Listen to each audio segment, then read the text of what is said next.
Hola, ¿qué tal? ¿Cómo están? Espero que se encuentren muy bien. En este video te voy a explicar con respecto al caso de Bernie Madoff, analizando la noticia de su muerte. De hecho, vamos a ver un artículo muy interesante se me hizo para compartirlo.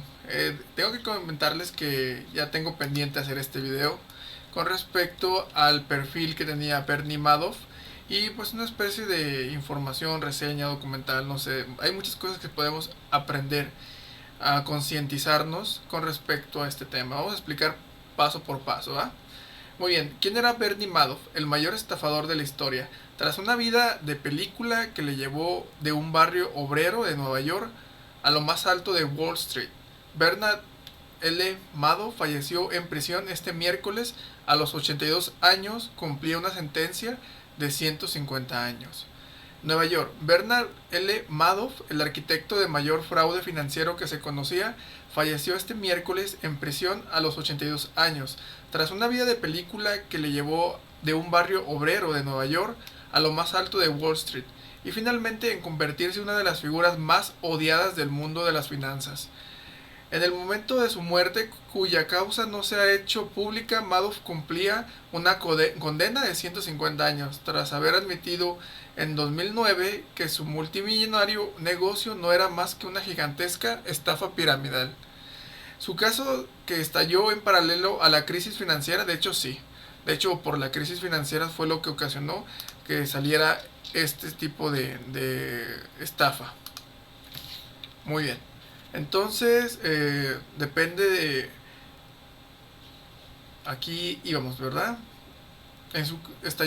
Bueno, estalló en paralelo a la crisis financiera, se convirtió en un paradigma de los peores excesos de Wall Street y del fracaso de las autoridades a la hora de supervisar las operaciones financieras de las que depende buena parte de la economía mundial. Madoff, conocido habitualmente como el diminutivo de Bernie, era hasta 2008 uno de los hombres más respetados del mundo de las inversiones, algo que lo hacía muy poderoso en este entorno, lo cual muchas empresas regulatorias o autoridades hacían caso omiso de todo este tipo de situaciones, vaya. Porque es muy interesante su documentales, información, porque hay muchas cosas muy interesantes a analizar, que más adelante lo estaremos explicando. Muy bien. Entidades o individuos de todo el mundo habían confiado su dinero. Ok, esto es muy importante tomar en cuenta. Era hasta el 2008 uno de los hombres más respetados del mundo de las inversiones, al que multitud de entidades e individuos de todo el mundo habían confiado su dinero. La gran estafa. Durante décadas, el financiero había operado un sistema fraudulento que prometía altas rentabilidades y que pagaba a los primeros inversores con las cantidades que captaba de los clientes más recientes. En este caso tengo entendido que los rendimientos eran muy normales, tradicionales, bajos rendimientos, para no levantar alertas. Pero esto es muy importante a tener en cuenta. Falsificando supuestas ganancias en el mercado. De hecho, algo que le hizo llamar mucho la atención es de que él tenía rendimientos en el momento de que todos tenían crisis, en la crisis del 2008. Ese esquema Ponzi, que había sobrevivido a varias crisis, se desmoronó con el desplome financiero del 2008, cuando los fondos de inversión que trabajaban con él se vieron obligados a retirar miles de millones de dólares de sus cuentas, y Madoff ya no tuvo forma de seguir escondiendo la realidad. El veterano inversor, que entonces tenía 70 años, terminó por confesar todo a sus dos hijos, que inmediatamente lo denunciaron a las autoridades. Les, les, Esto se explica muy bien en la película El Mago de las Mentiras. Creo que se llama así, El Mago de las Mentiras. Madoff fue arrestado el 11 de diciembre de 2008 en su ático de Manhattan, y unos meses después se declaró culpable de 11 delitos económicos, entre ellos fraude bursátil, declaraciones falsas y blanqueo de dinero, por los que se le impuso una sentencia ejemplar con la pena más alta posible. Ante el juez, el financiero pidió perdón y aseguró que no había ningún tipo de justificación para su comportamiento. Lo siento mucho y estoy profundamente arrepentido, dijo al admitir los cargos. Entre sus víctimas hubo multitud nombres conocidos desde el cineasta Steven Spielberg hasta los propietarios de equipos de béisbol y fútbol americano y grandes empresarios, así como numerosas instituciones financieras, entre ellas el Banco Español Santander. Pero los más afectados fueron miembros de la comunidad judía neoyorquina, incluidos familiares y amigos que fueron los primeros en entregarle su dinero. Estafador brillante. Madoff nació en 1938 y descendiente de inmigrantes judíos del este de Europa, se crió en un barrio de clase trabajadora de Queens y se casó en 1959 con Ruth Alfer, cuyo padre operaba una exitosa oficina de contabilidad en Manhattan. Para 1960, cuando aún no había terminado sus estudios universitarios, Madoff ya había puesto en marcha su propia firma de inversiones, supuestamente con dinero que ganó como salvavidas en un trabajo de verano.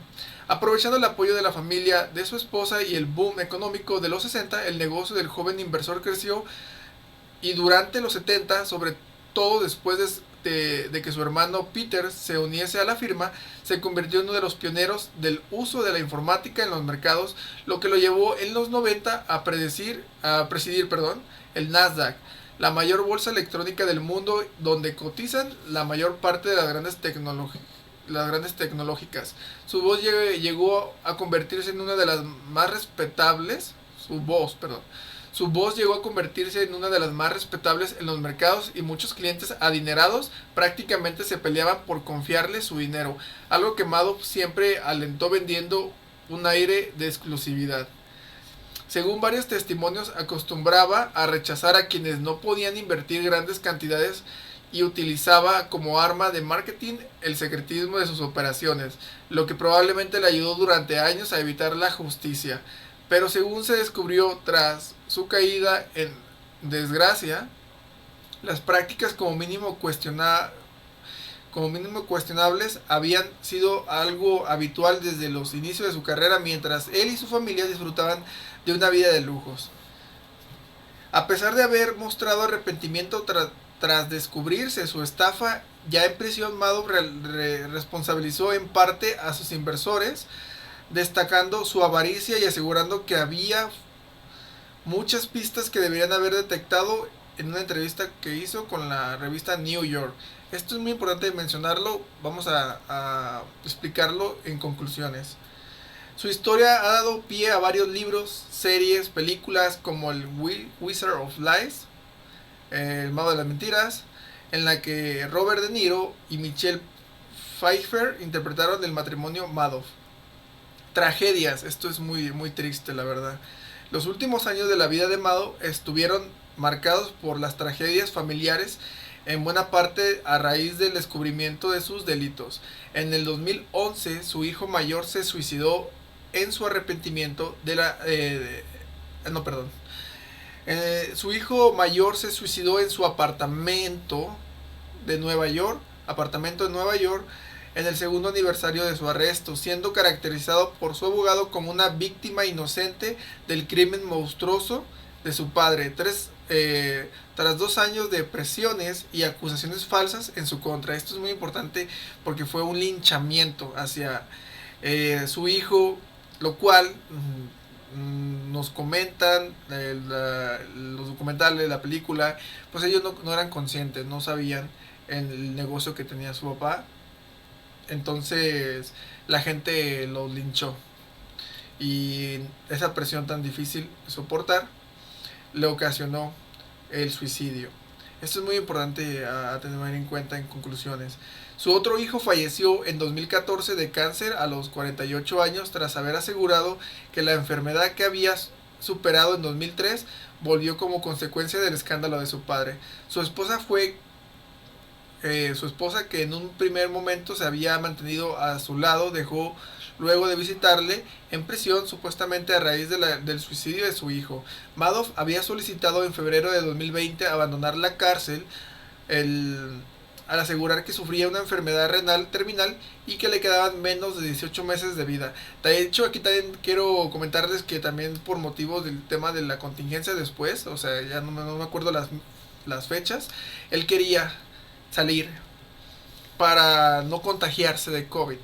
Entonces eso creo que faltó. Su petición nunca fue aceptada y el financiero falleció. Perdón, el ex financiero falleció este miércoles en el Centro Médico Federal de Butler, en Carolina del Norte, una instalación penitenciaria para presos con problemas de salud, según confirmaron las autoridades. De hecho, este artículo es muy interesante, les pido una disculpa por no haberlo leído bien, de forma correcta, pero había palabras o lugares, contenido, palabras que me generaban más impacto y los interpretaba mal, o sea, como que trataba de explicar con respecto a esta noticia. De hecho, hay muchas cosas que se tienen que explicar con respecto a esta noticia, esta tragedia, porque sirve mucho para concientizar. Como un ejemplo, se puede dar cuenta que aquí sale un banco muy conocido, Santander. ¿A qué podemos decir de conclusión final? En conclusión final podemos comentar que esta persona hizo una estafa muy grande, más de 30.000 millones de dólares, creo que era la cantidad que él estafó. Tras una vida de película, bueno, que a 150 años, muere el miércoles a sus 82 años. Tampoco mencionaron cuál fue la persona que desmanteló su estafa.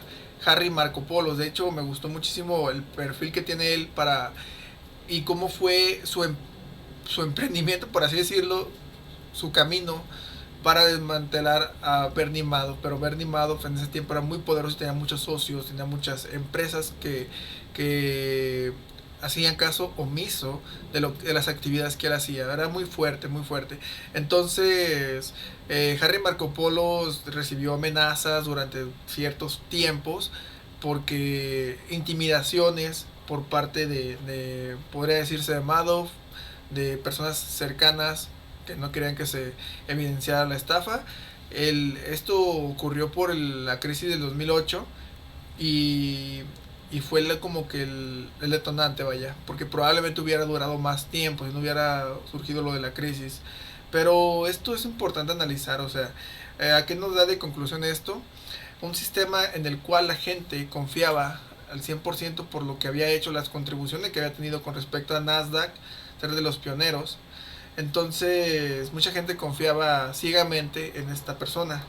Esto nos sirve mucho a nosotros para poder tener nuestro propio criterio con respecto a este tipo de temas. De hecho, a veces veo mucho que hay fanatismo o que hay muchas cosas de que la gente confía demasiado en una empresa, en un activo, en una divisa, en una inversión, en una persona, en un coach, en un mentor, o sea, que confía a grandes cantidades. Y esto nos da una lección de vida, que nunca confíes al 100% en algo, en alguien, porque definitivamente puede ocurrir, el riesgo existe. Hay que saber calcularlo, hay que saber medirlo, hay que ver señales para poder decidir si tomas la decisión o no con respecto al tema de las inversiones. En este caso también es muy importante comentarles que, que esto me da una conclusión muy importante. Cuando es capital que es patrimonio, que puede considerarse patrimonio o que puede afectarte tu economía, no hay mejor persona que lo pueda gestionar que tú misma. De hecho, a mí los bancos tampoco me generan confianza. Me gusta mucho el tema de las criptodivisas, es un buen lugar las billeteras, que no sean de manera online o que estén por exchange, que sea algo más propio, o sea, una billetera propia. En cierta forma, eres dueño de tu activo. Por eso se basa muy interesante Bitcoin.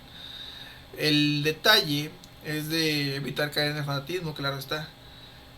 Los bancos siempre serán ese intermediario financiero.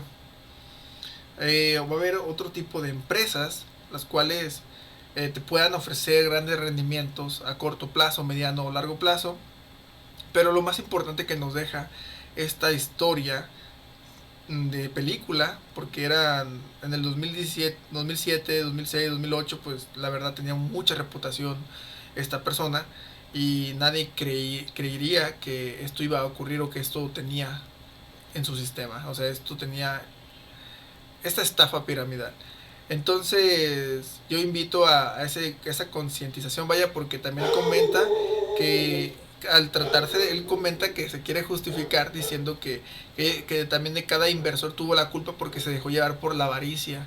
Y en cierta manera, yo sé que se está justificando, en cierta manera se podría entender por qué atacó así, para sentirse menos mal, pero también tiene un poco de razón. Si nosotros tenemos que tener la madurez, la el criterio de saber qué tanto nos permitimos arriesgar. Porque esto es muy importante tener en cuenta. Un ejemplo de ley, nada que sea patrimonio o capital que afecte a tu economía, en mecanismos de inversiones no reguladas, en mecanismos de activos que puedan tener riesgos o que no vayan conforme a lo que a cómo se está moviendo la economía. O sea, hay muchísimas cosas para tomar en cuenta. Esto nos deja muy en claro que cuando quieran invitarte a un negocio de red, temas de criptodivisas, nunca, nunca y nunca inviertas capital que pueda afectarte. O sea, eso no.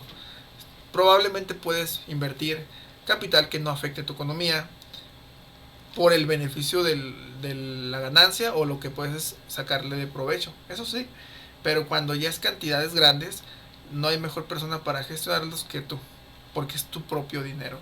Entonces, por eso les comento que se me hizo muy interesante este artículo. Lo voy a subir el día de hoy. Eh, Cualquier cosa me comentan. Voy a trabajar mucho en este video más adelante. Y nos vemos hasta el próximo video. Saludos, cuídense, bye.